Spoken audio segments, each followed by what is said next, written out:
The medical station drifted in the cold, dark void between stars. No windows, no noise. Only the soft glow of sterile lights and the quiet hum of life-sustaining machines. Dr. Zyron walked through the clean, white hall, his steps slow and measured. He had worked here for many cycles, long enough for the gnawing tendrils of fear to wither away, long enough to trust cold, hard numbers more than fleeting feelings. This place was built for research, not for mercy. Behind thick, transparent walls, countless beings rested in sealed, climate-controlled rooms. Each one hailed from a different world, each marked with a simple color code. Each was listed with a detached, clinical status: alive, dying, or expendable.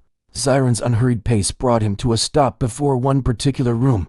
Subject: human status: injured, weak, stable, risk level: low. Humans were a strange species, but ultimately, not important.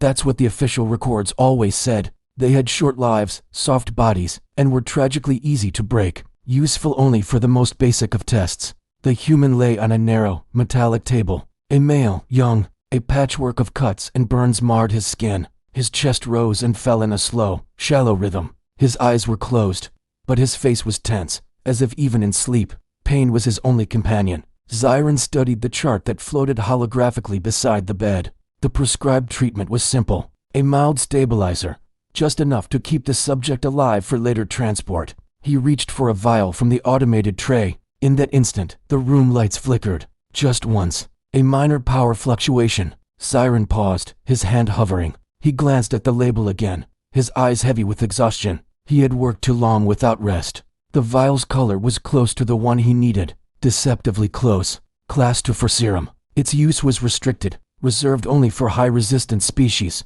It was never, under any circumstances, to be administered to a human. Zyron, lost in the fog of fatigue, didn't notice the small, almost invisible warning symbol. His hand moved by rote habit, not by conscious thought. He swabbed the injection site. The human didn't stir. The needle slid into his arm with practiced ease. The serum entered his bloodstream. The machine beside the bed beeped softly, confirming the dose was delivered. Zyron stepped back and waited. Seconds stretched into a tense silence. Nothing happened, but that was wrong. Class for serum was infamous for its instant, violent reaction, excruciating pain, uncontrollable spasms, total system collapse. Most beings screamed until their last breath. The human, however, did not move. The monitor displayed a steady heartbeat. Slow, yes, but even. Zyron leaned closer, a flicker of confusion breaking through his weariness. He checked the flow rate, correct. The dosage, correct. Still nothing. Then, the human's fingers twitched, a barely perceptible movement. The heartbeat on the monitor spiked, then settled again. His breathing deepened, becoming stronger than before. Zyron felt a tight, cold knot form in his chest. That shouldn't be happening. He initiated a full-body scan. A beam of pale blue light passed over the human's form, and strings of data filled the air. The results made no sense at all. Nerve activity was increasing exponentially. Cell repair had not only started, it was accelerating. Pain signals were firing wildly, but somehow, they weren't overwhelming the system. But the serum was already fully delivered. It was too late. The human's eyes snapped open. They were dark, focused, and utterly, terrifyingly awake. They didn't look confused or disoriented. They looked angry. He sucked in a sharp, ragged breath. His body arched off the table as a fresh wave of agony crashed through him. Muscles tightened like steel cords. Veins stood out like a roadmap of torment under his skin. Sweat beaded on his forehead instantly. Still, he did not scream.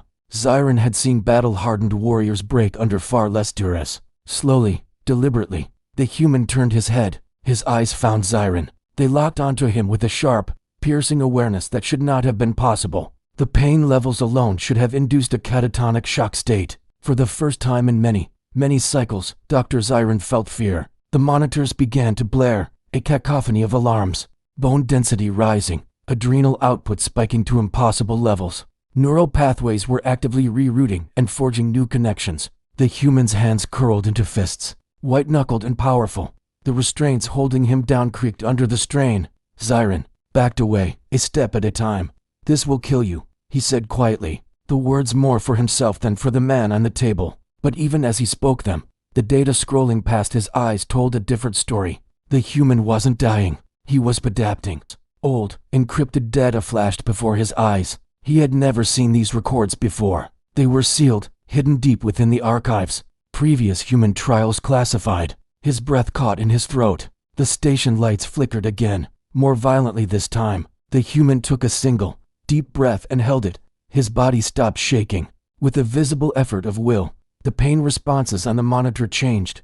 The numbers shifted, stabilized, balanced. Siren stared in absolute disbelief. No species did this.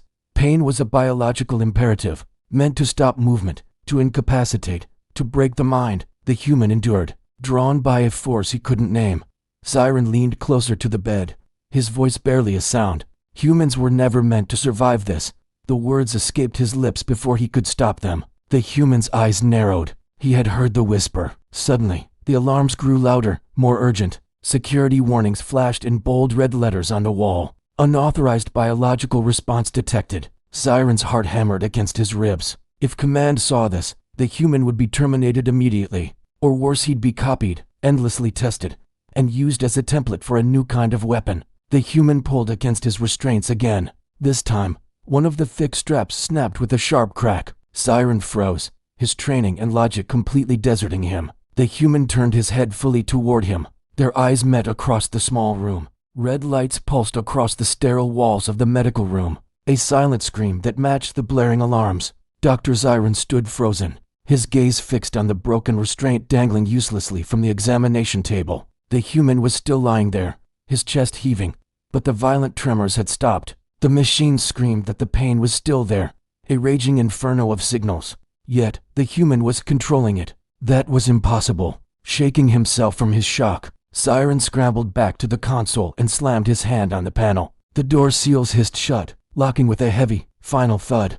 For now, at least, security couldn't get in. He turned back. The human's head had shifted slightly, his eyes tracking Siren's every move. Not like a cornered animal. No, this was the gaze of a thinking, calculating being. Siren initiated a new scan, pushing the systems harder this time, deeper. He bypassed safety protocols, pulling raw data directly from the human's nervous system. The numbers on the screen climbed into insanity. Pain receptors were firing at levels that would have instantly killed most known species. Stress hormones were flooding his bloodstream. Muscle fibers were strained far beyond their breaking point. And yet the human heart beat steady. His mind didn't collapse into shock. Instead, Siren watched in disbelief as new neural pathways formed in real time. They were fast, raw, brutally efficient. He whispered the words into the tense air. "You are adapting." The human didn't answer. His teeth were clenched so hard that a trickle of blood ran from his lip. His hands, still bound, pressed against the table, his fingers digging into the hard metal surface.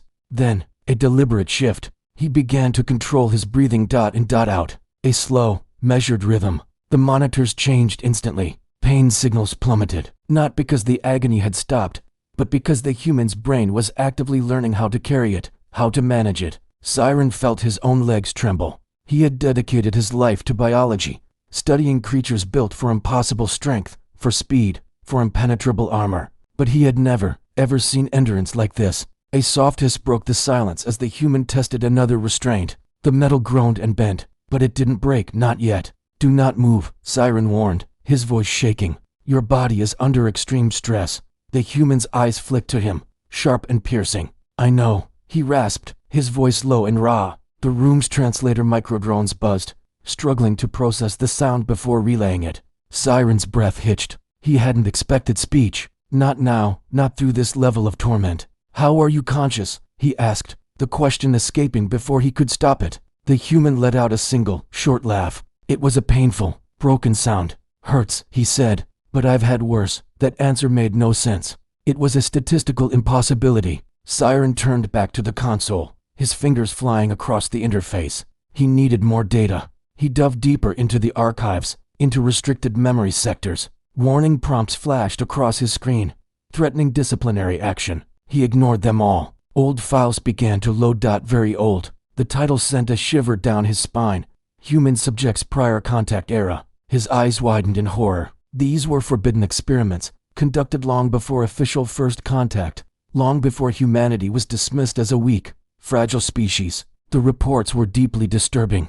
Humans exposed to lethal doses of radiation. Humans subjected to nerve-shattering chemical compounds. Humans pushed physically until their bones shattered under the strain. In every test, Any other species would have perished in minutes, but the humans did not. They broke. They screamed. They suffered unimaginable torment, but they kept going. Siren scrolled faster, his mind reeling. The final conclusion of the ancient report chilled him to his core. Human survival instincts exceed all safe thresholds. Emotional attachments, rage, and a stubborn will allow for continued function for beyond established biological limits. The file ended with a stark, ominous warning. Recommendation: classify humans as a low-threat species and limit all direct exposure. Do not push them. Siren stumbled back from the screen. They hid this, he whispered. The entire galaxy had been fed a lie, a carefully constructed narrative of human fragility. Behind him, a sharp metallic clatter. The broken restraint fell to the floor. One arm was free.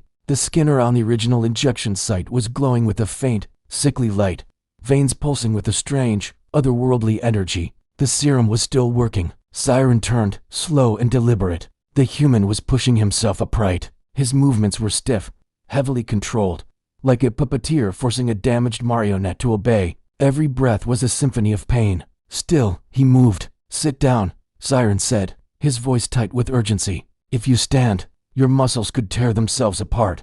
The human ignored him completely. He swung his legs over the side of the table, his bare feet touching the cold floor. The moment he put weight on them, his knees buckled violently, but he did not fall. Sweat dripped from his brow, his eyes burning with an intense, unwavering focus. Siren saw something new on the bioscans. The fear centers in the human's brain were firing wildly, but they were being suppressed. Not ignored, not gone. Controlled. The human surveyed the room, his gaze taking in the medical tools, the sealed door, the flashing red lights. What did you put in me? He asked, his voice steady. Siren hesitated, choosing his words with immense care. A serum, he said. A regenerative compound. It was not designed for your physiology. The human nodded slowly, as if the answer merely confirmed what he already knew. It feels like fire, he said. Like my bones want to break. They should have, Siren replied, his professional detachment crumbling into raw awe. You should not be alive. The human met his gaze, and in his eyes, Siren saw the history of a billion struggles. Story of my species, he said quietly. A heavy silence descended, broken only by the hum of the machines. Suddenly, the alarm tone changed, becoming deeper, more urgent. New warnings flashed on the main screen in bold, block letters. Unauthorized evolutionary response detected. Security deployment inbound. Siren's heart hammered against his ribs. If security found him, they would take him. He would be dissected, studied, his unique biology copied and weaponized. Or he would simply be erased. The human looked at the vibrating door, then back at Siren. They coming for me? He asked. Yes, Siren answered, his voice barely a whisper. Then move, the human said, his tone leaving no room for argument. Because I'm not going back on that table. Siren stared at the man standing before him, a being who should be dead, who should be screaming, but was instead preparing for a fight. You cannot fight trained guards, he protested. You are critically injured. The human flexed his free hand. The metal of the examination table creaked and groaned under his grip. Maybe, he said, his gaze locked on the door, but I can still stand. The monitors screamed as the human's adrenaline surged again. The serum in his veins reacted, a feedback loop of agony and power boosting its output even further. And in that moment, Siren finally understood. This wasn't a failure of the experiment. This was a trigger. The serum hadn't just tried to heal the human. It had unlocked something buried deep inside his genetic code, something evolution had forged for one singular, brutal purpose: to survive. The door shuddered as something heavy slammed against it from the other side. A deep, metallic boom echoed through the room. Siren whispered, his voice filled with a terrifying mix of fear and wonder. This data, the Council's classifications, they were all a lie. The human took a step forward, planting his feet firmly on the ground. The lights above flickered, casting shifting shadows that made him look larger, more menacing. He was no longer just a subject. He was a force of nature, awakened and unbound. The galaxy was about to learn a lesson it had long since forgotten. Never, ever, push a human too far. The door shook again, a deep, metallic thud echoing through the room as security forces struck it from the outside. The red emergency lights pulsed faster now, like a frantic, warning heartbeat. I backed away from the console, my mind racing. Every rule I had followed, every medical protocol I had revered throughout my entire career, was shattering right before my eyes. The human stood between the diagnostic table and the door, His posture was unsteady, but his eyes were clear, too clear. I raised my scanner again. I needed proof. I needed to understand what was happening before this entire situation spiraled completely out of control. The skin showed something new, something impossible. The serum I'd administered was no longer spreading on its own. The human's body was actively guiding it. Cells were changing shape, adapting. Nerves were thickening. Pain signals, which should have been overwhelming him, were being rerouted into deeper layers of his brain where they no longer triggered panic. This wasn't healing. This was learning. I swallowed hard, my throat suddenly dry. "No species does this," I said, the words barely a whisper. The human looked down at his hands. His fingers shook slightly, but they were stronger now. He could feel it. "My people do," he said, his voice surprisingly steady. "We just don't talk about it." Another heavy strike hit the door. A crack spider-webbed across its surface shield. I turned back to the console and began pulling up hidden files, bypassing security warnings and burning through access codes I wasn't supposed to have. The system screamed alerts at me. Digital protests I couldn't afford to heed. Old records flooded the air around me as holographic images, charts, and classified reports materialized. Humans in sterile white rooms, humans strapped to chairs, humans screaming and surviving. My chest tightened. These experiments were brutal. Far worse than anything openly conducted today. The galaxy had pushed humans far beyond the limits of safety and ethics, and the humans had endured it all, not because they were immune to the suffering, but because they simply refused to stop. One particular report caught my eye. Human response to extreme pain increases cognitive focus instead of inducing systemic collapse. Emotional anchors family, rage, purpose allow for continued function. I looked from the report to the man standing before me. "You turn suffering into fuel," I whispered in disbelief. The human gave a small, tired smile. "Sometimes," he said, "sometimes it turns us into monsters." The door shield failed halfway. A blinding sliver of light spilled in through the crack. Panic began to claw at my thoughts. "They won't study you," I said urgently. "They will erase you. This kind of adaptation, it frightens them." The human nodded slowly. "Figures," he said, his tone resigned. Desperate, I opened another file. This one was marked Final Decision. The text was chillingly short. "Humans show unlimited endurance potential. Risk of future dominance, high. Solution, limit exposure. Suppress data. Classify as weak." I felt sick. The entire galaxy had been fed a lie. We hadn't ignored humans because they were harmless. We had ignored them because they were dangerous in a way no weapon could ever measure. The human took a step forward. Pain shot through his body. I could see it on the monitor. But he didn't stop. His foot hit the floor hard. The sound was steady, deliberate. I glanced at the scans again. Pain levels were still rising. The structural damage to his body was ongoing. And yet, the survival response remained perfectly stable. "You are destroying yourself," I said, horrified. The human looked at me, his gaze piercing. "Yeah," he replied. "We do that when it matters." The door burst open. 3 armored security officers rushed in, their weapons raised. Their armor was thick, their eyes cold and clinical behind their visors. Their weapons hummed with an energy designed to shut down a nervous system instantly. "Step away from the subject," the lead guard ordered. I froze. The human didn't move. "Subject is unstable," the guard continued, his voice devoid of emotion. "Authorization granted for termination." Without thinking, I stepped in front of the human. "No," I said, my voice shaking but firm. "This is a medical anomaly. I need more time." The guards didn't hesitate. They aimed their weapons directly at me. Just then, the human placed a hand on my shoulder. "Doctor," he said softly, "you already gave me more than enough." Before I could respond, he stepped past me. A stun blast fired, hitting him square in the chest. His body jerked violently, his muscles locking up as pain exploded through his nerves. The medical monitor screamed, flatlining with overload warnings. For one terrible second, I thought it was over. Then the human roared. It wasn't a roar of anger, but of pure defiance. He stayed on his feet. The guards froze, stunned into inaction. "That should have dropped him," one of them stammered. The human staggered forward, his vision blurred, but his mind burned with a fierce clarity. The pain sharpened him, made everything crystal clear. He grabbed the barrel of the lead guard's weapon with both hands. The metal bent under his grip.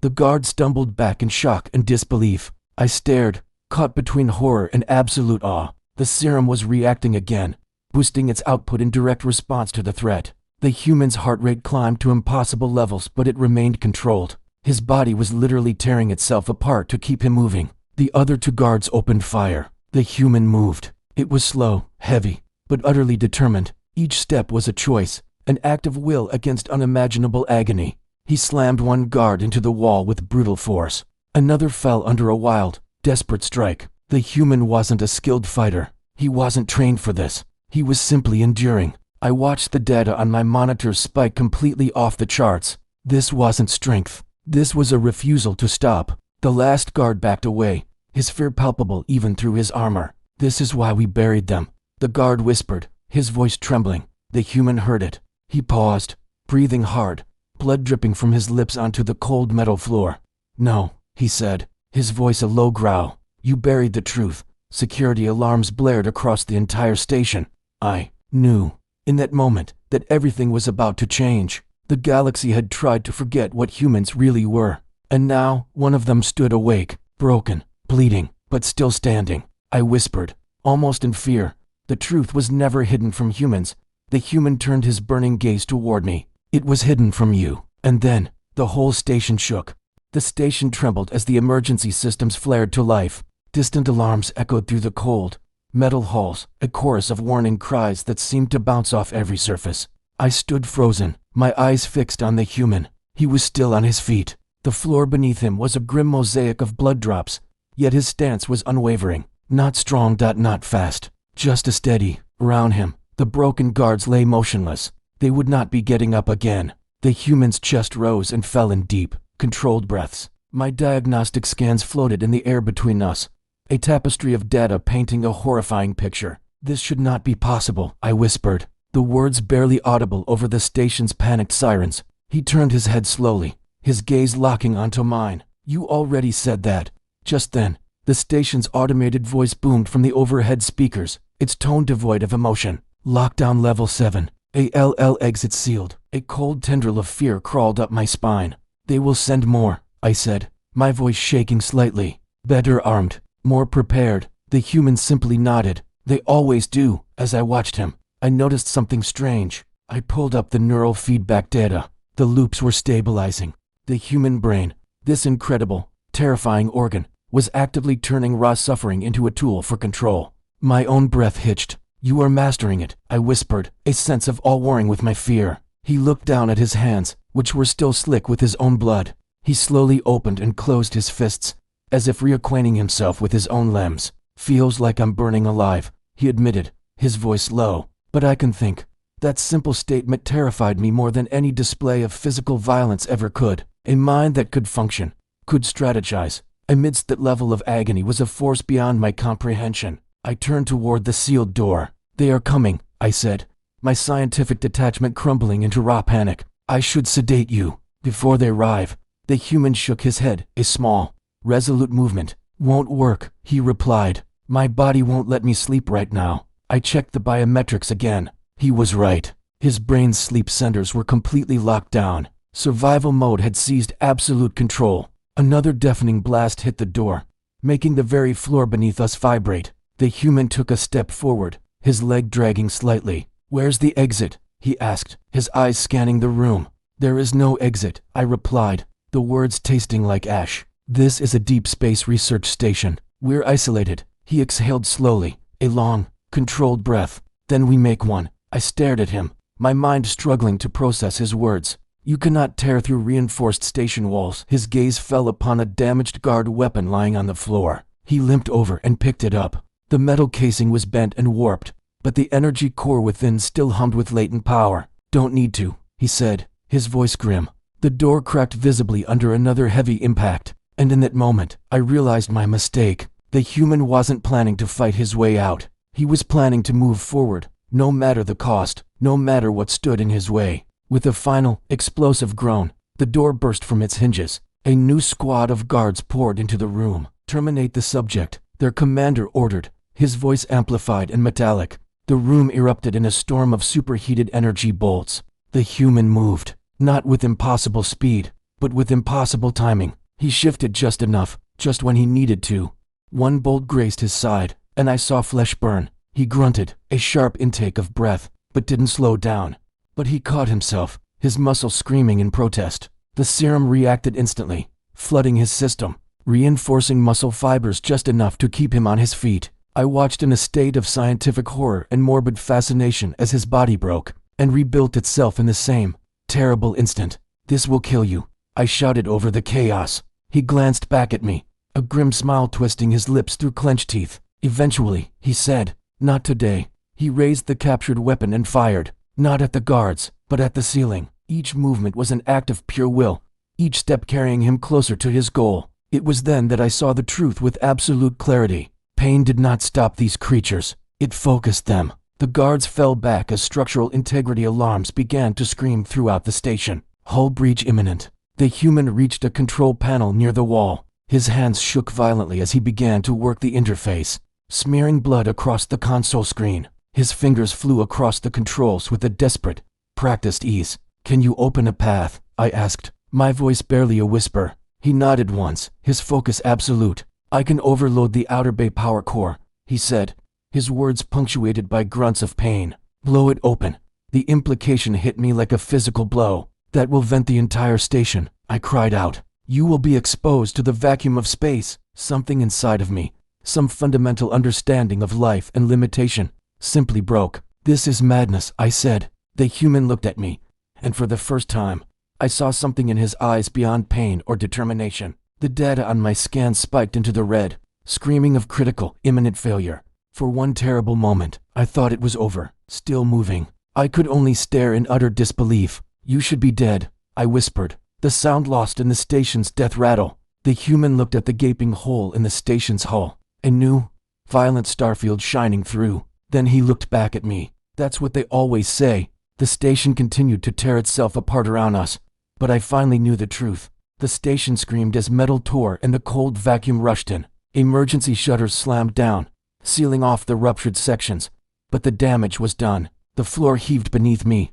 and I struggled to keep my balance. Smoke and dust choked the corridor. The lights flickered, casting everything in a terrifying cycle of red and black. Across the room, near the jagged hole in the wall, the human stood. His body was bent, but somehow not broken. One arm hung limp and useless at his side. His breathing was slow, deliberate, each inhale and exhale a monument to pain. Yet, he was alive. My console flickered back to life for a moment, bathing my face in its pale blue glow. Data flooded the air, a grim diagnosis scrolling past my eyes. Bone fractures, severe. Internal bleeding, ongoing. Neural stress, extreme. Survival response, active. A strange cocktail of fear and respect churned within me. "You cannot keep going," I said, my voice barely a whisper against the station's dying groans. "Your body is failing." The human looked at me, his eyes strangely calm amidst the chaos. "It's been failing since birth," he replied, a ghost of a smile on his lips. "Hasn't stopped me yet." The distant thud of magnetic boots echoed down the hall. More security units, more weapons, and this time, there would be no mercy. I knew what would happen when they arrived. The human would be destroyed, erased, and the truth, the real reason for his capture and for all this destruction, would be buried with him, again. I looked at the human, this impossible creature of flesh and bone. Then I looked at the data scrolling on my console, a testament to his suffering. And in that moment, I made a decision I never thought I would. I moved to the main control node, my three-fingered hands shaking as I entered the override codes. Warnings flared across the screen, a cascade of red alerts. Treason-level action detected. Career termination imminent. I ignored them all. "What are you doing?" the human asked, his voice strained, ending a lie. I said, with a final command. I accessed the station's deepest memory core. Thousands of hidden files, locked away and forgotten, waited there. Human trials, suppressed reports, warnings the galaxy had willfully ignored. I selected them all. Transmit. The system fought me, its security protocols trying to shut me down. I forced it, pushing past firewalls and encryption layers built to hide these very secrets. "Once this goes out," I said, not looking away from the screen, "there is no return for me." The human watched me, his gaze intense. "Why help me?" he asked. "You don't even know my name." I paused, my fingers hovering over the console. "I have studied life my entire existence," I said, my voice thick with a revelation that was just now dawning on me. I finally turned to face him. "We feared you not because you were violent," I continued, the words feeling truer than any scientific principle I had ever learned, "but because you endure what should destroy you, and you do it by choice." The human gave a weak, genuine smile. "Welcome to humanity." The station shuddered violently, and a nearby wall collapsed, showering the corridor with debris. Outside the sealed blast doors, I could hear guards shouting orders. Time was running out. I quickly keyed in another sequence, opening an emergency escape route on the far side of the station. A small, forgotten launch bay, barely functional. "There," I said, pointing toward a newly opened passage. "It will take you to open space. No guidance, no protection." The human nodded, a gesture of grim acceptance. "Better odds than a cell." I hesitated, a final doubt creeping in. "If you leave," I said, "they will hunt your kind." He met my eyes, and in their depths, I saw a history of pain I could barely comprehend. "They already do," he said simply. "They just don't know why yet." The alarm suddenly changed pitch, a piercing shriek that signaled the end. "Core breach imminent. Evacuate immediately." I transferred the last of the files. The data burst into the network like a supernova, spreading beyond the station, beyond the system, beyond anyone's control. The truth was loose. The galaxy would feel its impact soon. The human turned toward the escape corridor. Each step was an agonizing effort. His body was breaking down, the experimental serum that gave him strength now burning through reserves it could not replace. I followed him, my own resolve solidifying with every step he took. "You won't survive long in space like that," I said, stating the obvious. He stopped at the threshold of the corridor and turned back slightly, his silhouette framed by the flickering emergency lights. "Doctor," he said, his voice quiet but firm, "humans don't survive because we're strong." He faced me a little more. "We survive because we refuse to stop when survival makes no sense." I felt a tightness in my throat, a feeling my species rarely experiences. At the launch bay, a small, scarred pod waited. It was old, dented, its power systems barely online. The human reached for the hatch with shaking hands, his muscles screaming in protest. I hesitated for a moment, then stepped closer. "Your species will change the galaxy," I said, the conviction ringing in my own ears. "Not by force, but by example." The human looked at me from the hatchway. "Then don't let them forget." I nodded slowly. He climbed into the pod, strapping himself into the pilot's seat with slow, careful movements. A wave of pain flashed across his face, but his focus never wavered. The pod door hissed shut, sealing him inside. I stepped back as the launch sequence initiated with a low hum. Just then, security forces burst into the bay, their weapons raised. "Stop," one of them shouted, their voice lost in the rising whine of the launch thrusters. They were too late. The pod shot forward, a silver streak against the black. It spun briefly in the void before its stabilizers kicked in, pushing it out into the vast, silent darkness. I watched it go until it was just another star in the endless night. An eerie silence fell over the bay, broken only by the groaning of the station as it began to collapse in on itself. I didn't run. I stood there, at the center of the chaos, surrounded by screaming alarms and falling debris. And for the first time in my long, orderly life, I felt a profound sense of peace. The lie was broken. The galaxy would have to learn, to adapt, to understand. As the station tore itself apart around me, I whispered one last truth into the void, a final report for an audience of none. Humans were never meant to survive. I closed my eyes as the world dissolved into light and sound. They were meant to endure. The escape pod drifted through the black, a silent, solitary coffin. Inside, a human was strapped into the pilot's seat, his body a roadmap of agony. His eyes were half closed, his breath a ragged, shuddering gasp.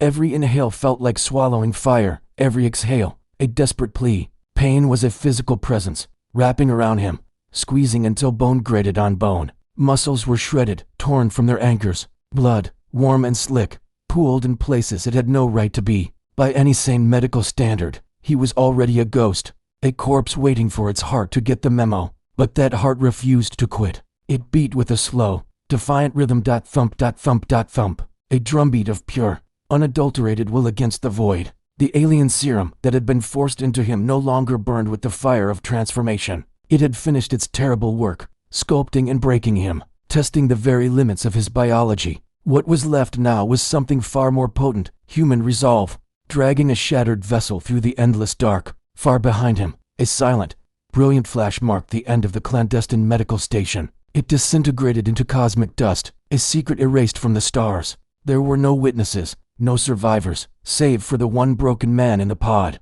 But the truth had its own escape plan. The data had already been sent. Across the sprawling expanse of the galaxy, messages began to arrive.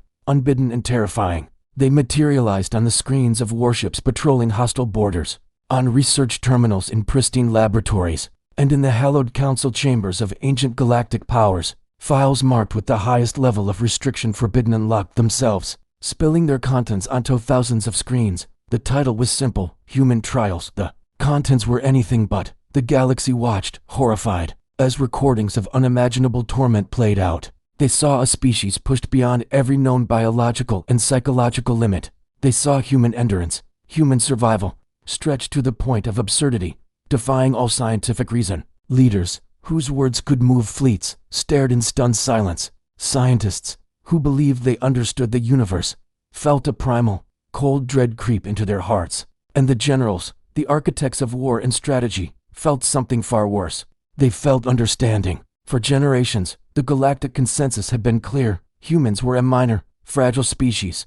They were dismissed as weak precisely because they showed their pain. They screamed, they bled, they broke. It was all so messy, so inefficient. But now, as they watched the data stream, a new, chilling truth dawned. Humans broke, yes, but then they got back up. They pieced themselves together with sheer will and kept fighting. They didn't just endure, they weaponized their pain, turning it into fuel. On a distant capital world, an old, wizened council member, his face a mask of dawning horror, whispered to his colleague, "We made a mistake." The other, eyes wide, replied in a voice barely audible, "No, we made many." The data was a virus of truth, spreading faster than any quarantine protocol could contain. It was copied, shared, and mirrored across countless networks. The lie was dead. The comfortable myth of human frailty was shattered forever. Humans were no longer an invisible footnote in the galactic registry. For days, the escape pod drifted. The lone human inside slipped in and out of consciousness, a pendulum swinging between oblivion and excruciating awareness. Each time the blackness threatened to claim him for good, his own body, his own stubborn biology, would drag him back. Pain was his anchor to the world of the living. A singular purpose was his North Star, pulling him forward. Then, a new sound, a gentle chime from the pod's console. The sensors had detected a signal, a human ship. It was an old freighter, retrofitted with weapons, a bulldog of a vessel patrolling the forgotten lanes. It was searching for him. The ship's trajectory altered, a vector of hope cutting through the darkness. Inside the pod, the human's eyelids fluttered open one last time. A faint, cracked smile touched his lips as the darkness finally, mercifully, took him. He had made it. Rescue came swiftly. The boarding team found a scene from a nightmare. The man was barely clinging to life, a testament to medical impossibility. On board the rescue ship, doctors and autosurgeons worked with frantic precision. Machines hummed and whirred, a symphony of life support. Bones were set, blood was replaced, and organs were painstakingly repaired. Scans revealed the alien serum had burned itself out completely, leaving behind only the scars and a biology subtly, irrevocably altered. But he survived. Weeks later, he stood behind a wall of reinforced plasteel, watching a projection of the Galactic Council in session. He was a specter at the feast, the living proof of their folly. Alien leaders spoke with voices laced with fear, their words weaving arguments of balance, containment, and control. The human representatives simply listened, their silence more powerful than any threat. Then, a new transmission filled the chamber. It was the final recording of Dr. Zyron, the lead alien scientist from the station, recorded just before its destruction. His voice was calm, analytical, and filled with a chilling honesty. "You were never afraid of human violence," Zyron stated, his image flickering on the screen. "You were afraid of their capacity for endurance. You feared them because they experience pain without surrender. That is a trait that cannot be engineered, and it cannot be erased. It can only be delayed." The screen went dark. A profound silence hung in the chamber. The human turned away from the glass. He felt no desire for revenge, no thirst for retribution. All he had ever wanted was the truth to be known. Years passed. The galaxy changed. The word human was now spoken with a new inflection. They were no longer listed as a low-tier, non-threatening species. They were no longer ignored. Now, they were watched, carefully. Some races feared them, seeing an unpredictable, unstoppable force. Others, a rare few, respected them, seeing a strength they couldn't comprehend. Conflicts still arose, as they always do, but the outcomes were different now. Humans didn't always win because they were stronger, or smarter, or had better weapons. They won because when the battle was over, when everyone else had been broken and forced to yield. They were the ones still standing. On a distant alien academy world, a young student posed a question to his history professor. Why are humans considered so dangerous? Their technology isn't the most advanced. Their biology is fragile. The old professor paused, looking out at the twin suns setting on the horizon. Because, he said slowly, choosing his words with immense care, they experience pain in its fullest, most horrifying measure and still choose to act. They do not let it stop them. The human from the station became a symbol, not a conquering hero, not a fearsome weapon. He was simply a reminder, a living testament. When asked by historians and leaders what truly happened on that station, his answer was always the same, delivered in a quiet, steady voice. They tried to break me, he would say, but they just reminded me who I was. The galaxy had learned a lesson it could never unlearn. Raw strength can fail. Advanced weapons can be countered. Fear can be a powerful ruler, but it is not absolute. Endurance. Endurance changes the equation entirely. The greatest mistake the galaxy ever made was not the serum they injected or the torture they inflicted. It was believing that survival was about avoiding pain. Humans proved them wrong. They showed the universe that true strength wasn't about never falling down. It was about facing the pain, carrying its weight, and enduring, and because they did, they changed the stars forever. Thanks for watching. If you enjoyed this story, make sure to hit that like button and subscribe for more content just like this. We explore the depths of science fiction and what it means to be human, one story at a time. See you next time.